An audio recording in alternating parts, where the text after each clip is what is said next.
The diner was filled with the aroma of freshly brewed coffee and sizzling bacon, the kind of scent that clung to your clothes long after you'd left.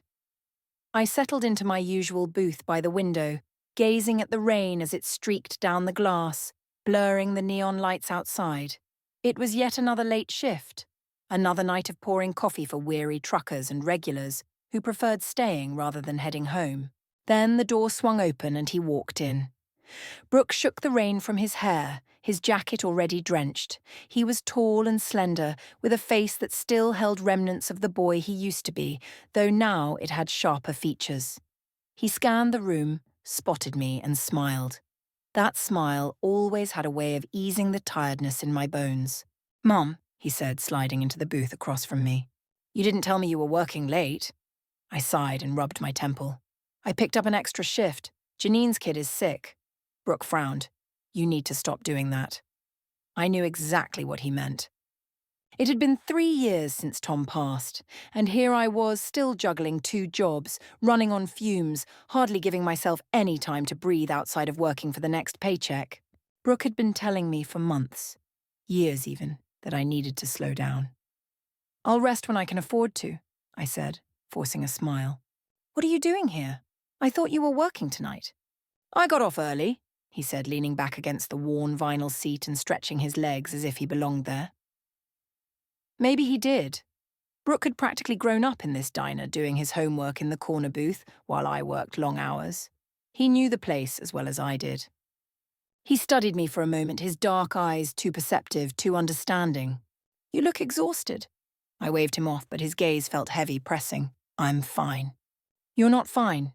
You never stop," he said, running a hand through his damp hair and shaking his head.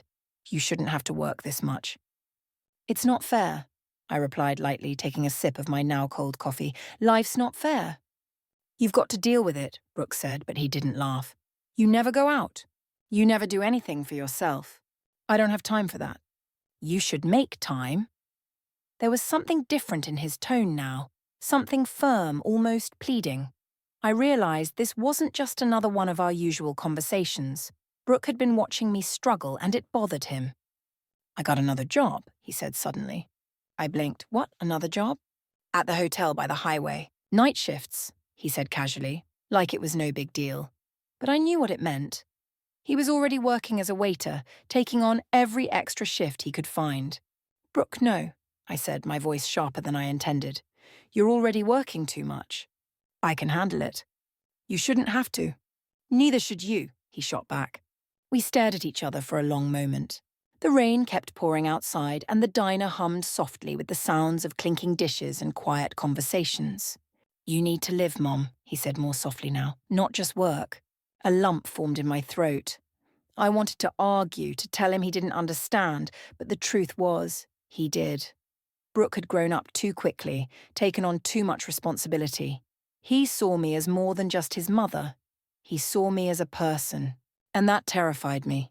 "I'll think about it," I murmured, looking away. Brooke sighed but didn't press. He just nodded, reaching for the menu, pretending as if the conversation had never happened. But I knew it had, and I knew it wouldn't be the last time we had it. I hadn't gone out in years, at least not for myself. The thought had started as a quiet whisper at the back of my mind, something small that I could easily ignore. But Brooke's words stuck with me longer than I'd expected. "You never do anything for yourself. You need to live." I hadn't realized how badly I needed to hear that until he said it. So on impulse, I grabbed my phone and called Lily. "Hey, you feel like going out?" Lily laughed, clearly surprised. "Who are you and what have you done with Kelly?" I smiled and rolled my eyes. "I'm serious, I need a break." "Finally!" she exclaimed. "Let's go to Amales. It's got strong drinks and an even stronger bartender." Amales. I hadn't been there in years. I hesitated for just a second, but only a second. "All right," I said, "let's do it." It felt strange getting ready for something that wasn't for work, something that wasn't for anyone else. I pulled an old green dress from the back of my closet, the one I used to love but never had a reason to wear anymore. When I slipped it on, it still fit the same, still hugged in all the right places, still made me feel like someone. By the time Lily picked me up, I almost felt like myself again. The bar was alive with music, low laughter, and the clinking of glasses. The moment we stepped inside, something shifted inside me. Something loosened. Lily grabbed my arm and pulled me toward the bar, already grinning at the bartender like they were old friends. I laughed and shook my head. "Do you live here?" I asked. "I'm working on getting us some free drinks." I allowed myself to unwind as I eased onto the bar stool, absent-mindedly smoothing the fabric of my dress. The atmosphere buzzed with energy, warm and electric, and for once I wasn't just pushing through it. I was a part of it. The bartender set a drink in front of me with a knowing wink. "This one's on the house. First time I've seen you here." "First time in a while," I admitted, lifting the glass to my lips. The cocktail was the perfect mix of sweet and tart, with just enough strength to send a tingle to my fingertips. I laughed at something Lily said, feeling myself loosen up, letting the moment sink in. The music, the glow of the lights, the sharp bite of liquor on my tongue. It felt like I was slipping back into a version of myself I hadn't visited in ages. And then I sensed it. A pull, a weight, like the feeling of being watched. I turned instinctively, scanning the room even though I had no idea what I was looking for, until my breath caught. Brooke. He sat in a booth across the bar, his dark gaze locked onto mine, his face unreadable, tension simmering beneath his expression. For a fleeting second, I didn't recognize him. Not because he was a stranger, but because in that moment, I wasn't seeing him as I always had. My son.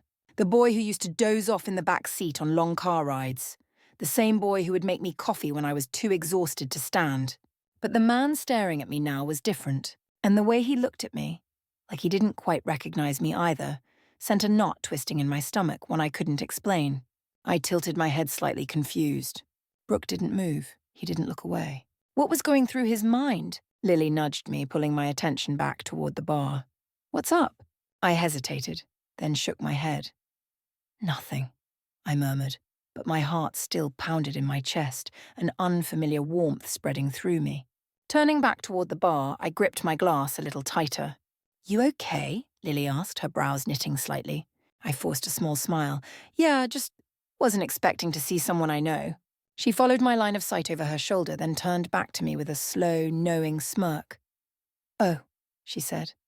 "Let me guess. The cute guy in the back booth?" I nearly choked on my drink. "What? Number no?" Her eyebrow arched. "You sure?" "Because someone back there is definitely looking at you." I swallowed hard, shaking my head. It's my son." Lily's expression shifted from surprise to something more amused. "Brooke's here?" I exhaled slowly and nodded. "Yeah." "Huh." She took a sip of her drink, glancing back discreetly before lowering her voice. "Well, he looks a little shocked." A short laugh escaped me as I shook my head. "Probably because he's never seen me out like this." Lily grinned. "Well, maybe he should. You look amazing." I rolled my eyes, but I couldn't deny the small thrill that ran through me. When was the last time I had felt seen? Not as a mother, not as an employee, not as someone constantly struggling to keep things together, but simply as a woman. Still, I didn't want to embarrass Brooke. And I certainly didn't want to make him uncomfortable in front of his friends. So I did the only thing I could. I pretended not to notice. I laughed at Lily's jokes, sipped my drink, let the bartender's harmless flirtation roll off me. And I ignored the unmistakable sensation of Brooke's eyes lingering on me. Time melted away in a blur of music and conversation, and for a little while I allowed myself to let go. But eventually my gaze drifted back toward the rear of the bar. He was still watching. His shoulders were rigid, his expression still unreadable. His fingers tapped lightly against his glass, his mind clearly elsewhere. One of his friends nudged his arm, saying something that made Brooke blink, as if jolted from deep thought. He shook his head, forcing a laugh. I let out a slow breath and finally pushed my drink aside. Lily noticed. "Ready to go?" I nodded. "Yeah." She didn't question it, simply signaled the bartender for the check and stretched as she stood. As we moved toward the exit, I resisted the urge to glance back to see if Brooke was still watching. Instead, I squared my shoulders and kept walking, my heels tapping softly against the floor. It wasn't until I stepped out into the crisp night air that I realized I'd been holding my breath. The moment I entered the house, the silence settled over me like a thick, undeniable presence. The air was still, the dim kitchen light casting elongated shadows down the hall. I dropped my purse onto the counter and exhaled again, only now noticing how unsteady my heartbeat remained, how tangled my thoughts were from the evening. The bar had been nothing special, just another night, the same kind of conversations. And yet something had shifted. Brooke had been there, watching. Not with casual observation, not even with his usual quiet concern. No, there had been something else in his gaze, something that made my skin flush under the dim neon glow. I had tried to brush it off, to convince myself it was nothing. But every time I looked his way, his stare was already there, holding me for a second too long before he looked away. And the strangest part? I liked it. Even now, standing in the quiet hush of our home, I could still feel the ghost of his gaze on me. I turned on the bath, the rush of water filling the room with a soft, steady hum. Steam curled into the air as I stripped off my clothes, sinking into the warmth, letting the heat ease the lingering tension in my muscles. Resting my head against the cool porcelain, I let my eyes drift shut. Why had Brooke looked at me like that? And why had it stirred something in me? Something I didn't want to name. I tried to push the thought away, yet it clung to me, persistent and unrelenting. I saw him in my mind again, the way his deep eyes had tracked my every movement, something unspoken flickering behind them. I had known him his entire life, watched him grow into the man he had become. He was still my Brooke, still the boy who used to tug at my sleeve, pleading for one more bedtime story. He was still the young man who had borne our burdens alongside me after Tom was gone. And yet something had shifted tonight. I had no idea how long I remained in the water, but by the time I stepped out, my skin was flushed with warmth and my fingers were wrinkled. Wrapping myself in a towel, I padded toward my bedroom, my mind still knotted with thoughts I had no business entertaining. I tried to push them away as I ran a comb through my damp hair, letting it fall over my shoulders in wet strands. That was when I heard the door creak open. I turned, startled, to find Brooke standing in the doorway. He looked as though he had just come inside, his jacket still in his grasp, his hair slightly damp from the misty night air. For a long moment, he simply stood there, watching me. "I couldn't take my eyes off a certain beautiful woman tonight," he murmured, his voice quiet yet unwavering. My breath caught. His words lingered in the air between us, heavy, undeniable. I parted my lips, but no words came. The way he was looking at me, God, that look. It sent an involuntary shiver down my spine. "Brooke," I whispered, uncertain of what I was about to say. He stepped closer. "I felt something tonight, Kelly." His voice was rougher now, edged with something I wasn't ready to acknowledge. And now, I don't know how to sleep. "I can't think about anything else but you." I blinked, unable to move.